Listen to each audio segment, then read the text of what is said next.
Praise the Lord. आप सबको जय मसीह की। परमेश्वर का धन्यवाद देता हूं आज की सुबह के लिए।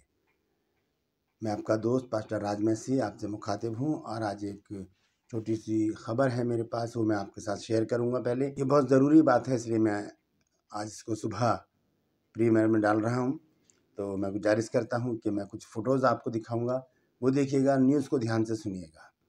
Praise the Lord. हमारे जो देश के जो प्रधानमंत्री हैं माननीय श्री नरेंद्र मोदी जी, वो कुछ महीनों पहले या कुछ दिनों पहले वेटिकन सिटी गए थे और वहाँ पर पोप से मिले। वहाँ पर उन्होंने उनको गिफ्ट भी दिए और उनको इनवाइट किया इंडिया में आने के लिए। तो ये एक सद्भाव का समय था, एक अच्छा समय था दोनों देशों के बीच में और दो जातियों के बीच में। लेकिन उधर प्रधानमंत्री जी वेटिकन सिटी में थे, यहाँ पर इंडिया में, भारत में क्या हो रहा था कि ईसाइयों पर सताव था और बहुत ज़्यादा ही लोगों को सताया जा रहा था, मसीही लोगों को। लेकिन कल क्रिसमस था और मसीहों को बड़ा एक डर था मन में कि कहीं ज़्यादा घटनाएं ना हो जाएं, इसलिए हम सब लोग सतर्क थे। लेकिन ऐसा कुछ नहीं हुआ, हम परमेश्वर का धन्यवाद देते हैं इस विषय में। लेकिन एक घटना ऐसी हुई जो हमें सोचने पर मजबूर करती है। लेकिन उस घटना को दिखाने से पहले, उसका चित्र दिखाने से पहले, मैं प्रधानमंत्री जी का ट्वीट आपको दिखाना चाहता हूँ कि प्रधानमंत्री जी ने क्रिसमस पर क्या संदेश दिया। ये आपकी स्क्रीन पर प्रधानमंत्री जी का ट्वीट है, इसे पढ़िए। इंग्लिश में है ये, मैं उसका तर्जुमा हिंदी में करके आपको बताता हूँ। पहले ये पढ़ लीजिए इंग्लिश में और अब मैं आपको हिंदी में बताता हूँ कि यहाँ पर क्या लिखा है। प्रधानमंत्री जी ने कहा है, आप सभी को क्रिसमस की बधाई। हम यीशु मसीह के जीवन और महान शिक्षाओं को याद करते हैं, जिन्होंने सेवा, दया और नम्रता पर सबसे अधिक जोर दिया। सभी स्वस्थ एवं समृद्ध रहें, चारों ओर सद्भाव हो। ये प्रधानमंत्री जी का ट्वीट है और ये उत्साहित कर देने वाली बात है कि हमारे प्रधानमंत्री जी ने क्रिश्चियन कम्युनिटी के लिए इस तरह से और प्रभु यीशु मसीह के विषय में इस तरह से बताकर पूरे देश में एक सद्भाव की लहर को दौड़ाया है। लेकिन दूसरी तरफ ये बात बहुत चिंतनीय है, एक चिंता में डालने वाली है, परेशानी में डालने वाली है। लेकिन हाँ, बाइबल में तो लिखा है कि ऐसा होगा, लेकिन फिर भी जब हमारे प्रधानमंत्री जी की गाइडलाइन ऐसी है, तो फिर ये जो लोग हैं, जो कट्टर लोग हैं, दूसरे पंथ के जो लोग हैं, ये लोग ऐसा क्यों कर रहे हैं। आगरा की एक घटना है, ये चित्र देखिए पहले, उसके बाद मैं आपको आगे की घटना बताता हूँ। तो ये जो चित्र है, यहाँ पर हम देख रहे हैं कि कुछ लोग हैं जो अपनी एक ड्रेस में हैं और इन्होंने संता को अपने हाथों में ले रखा है और हाय हाय कर रहे हैं। इनका नारा था कि संता क्लॉज हाय हाय, संता क्लॉज वापस जाओ।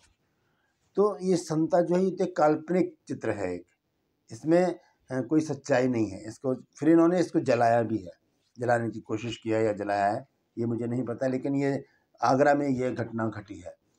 तो इस प्रकार से क्यों किया जा रहा है। प्रधानमंत्री जी कुछ और कहते हैं और देश के जो कट्टर संगठन हैं वो कुछ और कर रहे हैं। अभी हिंदू महासभा का भी एक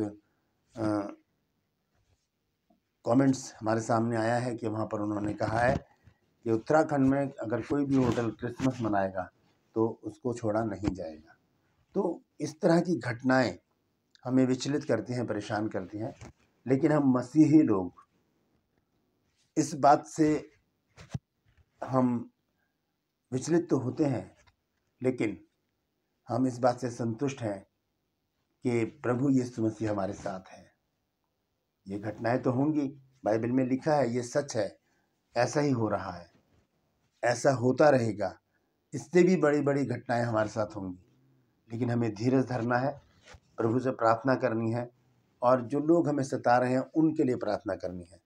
आइए एक वचन से हम देखते हैं कि प्रभु यीशु मसीह क्या कहते हैं। वो कहते हैं, जो हमें शिक्षा देते हैं, जैसे कि आज कल प्रधानमंत्री जी ने कहा कि उनकी शिक्षाएं जो हैं वो हमें क्या करती हैं। मैं फिर से पढ़कर बता देता हूँ क्या कहते हैं वो, कि आप सभी को क्रिसमस की बधाई।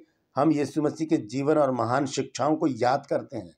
तो क्या शिक्षा है यीशु मसीह की, वो देखिए मत्ती 5 अध्याय और उसके 43 पद से लिखा है, तुम सुन चुके हो कि कहा गया था कि अपने पड़ोसी से प्रेम रखना और अपने बैरी से बैर, परंतु मैं तुमसे कहता हूँ कि अपने बैरियों से प्रेम रखो और अपने सताने वालों के लिए प्रार्थना करो। ये है यीशु मसीह की शिक्षा। तो जो हमें सता रहे हैं उनके लिए हम प्रार्थना करते हैं और करते रहेंगे कि प्रभु उन्हें सद्बुद्धि दे, उन्हें समझ बुद्धि ज्ञान दे, ताकि वो एक अच्छा जीवन जिए। ऐसे पूरे विश्व में भारत की छवि खराब हो रही है और भारत का नाम जो है वो खराब हो रहा है। तो मेरी उन सबसे गुजारिश है, जो भी अगर वो लोग इस वीडियो को देख रहे हैं, तो मैं आपसे गुजारिश करता हूं कि इस देश को फिर से सोने की चिड़िया बनाने में हमारी मदद करें। हम लोग प्रार्थना में लगे हैं, आप लोग हम सब मिलकर इस देश को एक अच्छा देश बना सकते हैं, एक सोने की चिड़िया फिर से हम बना सकते हैं। तो हम लोग इनके लिए प्रार्थना करेंगे कि प्रभु सबको समझ बुद्धि ज्ञान दे, एक अच्छा जीवन दे, प्रतिष्ठित जीवन दे, ताकि सब लोग सुख से रहें, समृद्ध रहें। और प्रधानमंत्री जी के कहे अनुसार यहाँ पर जैसे उन्होंने कहा है आखिर में कि जिन्होंने सेवा, दया और नम्रता पर सबसे अधिक जोर दिया, सभी स्वस्थ और समृद्ध रहें, चारों ओर सद्भाव। कैसे होगा सद्भाव? कैसे हम प्रधानमंत्री जी की इस बात को पूरा करेंगे? जब हम इन बेकार की बातों से दूर होकर एक दूसरे से प्रेम रखेंगे, एक दूसरे का आदर करेंगे, एक दूसरे के लिए प्रार्थना करेंगे। तो ध्यान दीजिएगा इस बात के ऊपर। मैं आपसे गुजारिश करता हूं, जो भी लोग इस वीडियो को देख रहे हैं, इसे शेयर कीजिए, ताकि प्रधानमंत्री जी का संदेश जो है वो लोगों तक पहुंचे, और वो लोग भी जो आज ईसाइयों को सता रहे हैं, वो भी संदेश को सुने, पढ़ें और इन बातों से दूर हो जाए। Praise the Lord. परमेश्वर आप सबको आशीष दे।